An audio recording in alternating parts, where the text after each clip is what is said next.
नमस्कार, मी ज्योती शिष्या स्पेशलमध्ये अगदी मनापासून तुमचं स्वागत करते। कितीही फॅशन आली किंवा कोणतेही ट्रेंड आले तरीही साडीची फॅशन किंवा साडीची ट्रेंड ही जाणारच नाही। साडी घातल्यावर आपण स्लिम कसं दिसायचं किंवा तुम्ही थोडंसं जाडसर असाल किंवा थोडेसे हेल्दी असाल तर साडीमध्ये एकदम स्लिम दिसण्यासाठी हे 10 टिप्स तुमच्यासाठी। तर चला पाहूया व्हिडिओ आवडल्यास नक्की शिष्या स्पेशलला लाईक, शेअर आणि सबस्क्राइब करायला विसरू नका। साडीमध्ये तुम्हाला स्लिम दिसायचं असेल तर त्याचा मेन पार्ट आहे किंवा त्याचा मेन सब्जेक्ट आहे तो ब्लाउज। साडीचा ब्लाउज कधीही तुम्ही लॉंग ठेवलात तर तुम्ही स्लिम दिसण्यास मदत होते, कारण तुम्ही थोडंसं जाडसर किंवा हेल्दी असाल आणि ब्लाउजचं स्लीव शॉर्ट किंवा स्लीवलेस ठेवला असेल तर तुमची जाडी ही दिसण्यास मदत होते। म्हणून ब्लाउजची स्लीव्ज हे लॉंग ठेवल्यास तुमचे हात कव्हर होतील आणि तुम्ही स्लिम दिसण्यास मदत होईल। नंबर 2, आपण जेव्हा साडी नेसतो तेव्हा शोल्डरचे ज्या प्लेट असतात त्या नॅरो ठेवायच्या, म्हणजेच एकदम छोट्या ठेवायच्या।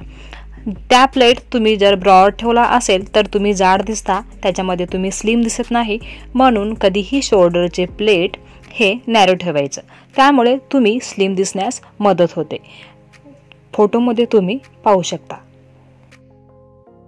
नंबर 3, जर तुम्ही बॉर्डरवाली साडी नेसत असाल तर नॅरो बॉर्डरवाली साडी तुम्ही चॉईस करा, म्हणजेच साडीची जी बॉर्डर असते ती एकदम छोटी आणि नाजूक असायला हवी। नाजूक means simple. Narrow border sari automatically तुम्हाला स्लिम दिसण्यास मदत करते। नंबर 4, साडीचा कापड म्हणजेच साडीचा फॅब्रिक हा कधीही सॅटिन, सिफॉन, जॉर्जेटमध्ये असायला हवा।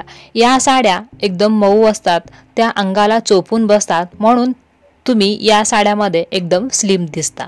याच्यामध्येच तुम्ही कॉटन किंवा काठापदराच्या साड्या घातल्यात की त्या साड्या फुगतात आणि तुम्ही ऑटोमॅटिकली जाड दिसण्यास मदत होते। नंबर 5, जेव्हा आपण साडी घेतो किंवा नेसतो तर साडीच्या अपोजिट आपण ब्लाउज यूज करायचा। सिंपल साडी असेल तर त्याला ग्रँड किंवा वर्कचा ब्लाउज यूज करायचा, म्हणजेच वापरायचा। आणि जर ग्रँड साडी असेल म्हणजे वर्कवाली तर त्याला एकदम सिंपलमध्ये ब्लाउज यूज करायचा। अशामुळे आपण स्लिम दिसण्यास मदत होते।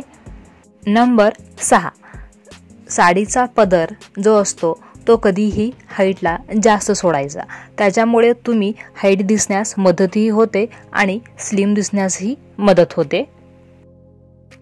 नंबर 7, साडीमध्ये कधीही साडीचा ब्लाउज हा कॉलरमध्ये शिवायचा नाही। कॉलरचा ब्लाउज हा आपल्या गळ्याला आणि आपल्या मानेला कव्हर करतो, त्यामुळे आपण स्लिम दिसत नाही। तेच तुम्ही ब्लाउजचा गळा राऊंड किंवा वेगळ्या डिझाईनमध्ये शिवलात तर आपला गळा आणि मान दिसण्यास मदत होते, त्यामुळे आपण स्लिम दिसतो। मध्ये परफेक्ट स्लिम दिसण्यासाठी बोटनेक हा परफेक्ट उपाय आहे।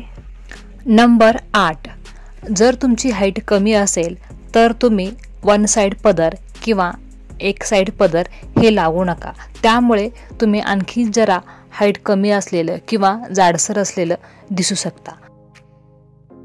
नंबर 9, जर साडीमध्ये तुम्हाला एकदम परफेक्ट स्लिम दिसायचं असेल तर आपण रेग्युलर जे परकर वापरतो ते परकर न वापरता फिश कटचे परकर, म्हणजे साडीसाठी स्पेशल तयार केलेले फिश कटचे परकर असतात, ते वापरलं तर आपण परफेक्ट स्लिम दिसू शकतो। अशा प्रकारचे पेटीकोट हे ऑनलाईन सुद्धाही अवेलेबल आहेत। आपल्या नॉर्मल परकरचा घेर हा जास्त असतो, त्याच्यामुळे साडीही जरा फुगते आणि आपण ऑटोमॅटिकली जाडही दिसतो। म्हणून फिश कट परकरचा वापर करून आपण साडी नेसली की एकदम छान स्लिम दिसतो। नंबर 10, साडी कोणतीही असो आपल्याला ती साडी नीट प्रकारे नेसता आली पाहिजे, म्हणजे त्याचं पिनअप वगैरे पिनअप प्लेट किंवा निऱ्या जे असतात त्या एकदम छान किंवा परफेक्ट पद्धतीने करता आले पाहिजेत, त्यावरूनच आपण स्लिम दिसण्यास किंवा परफेक्ट दिसण्यास मदत होते। आणखी कोणत्या दुसऱ्या सब्जेक्टवर म्हणजेच art, craft, fashion, style, cooking अशा सब्जेक्टवर तुम्हाला व्हिडिओ हवं असेल तर प्लीज कमेंटमध्ये सांगायला विसरू नका।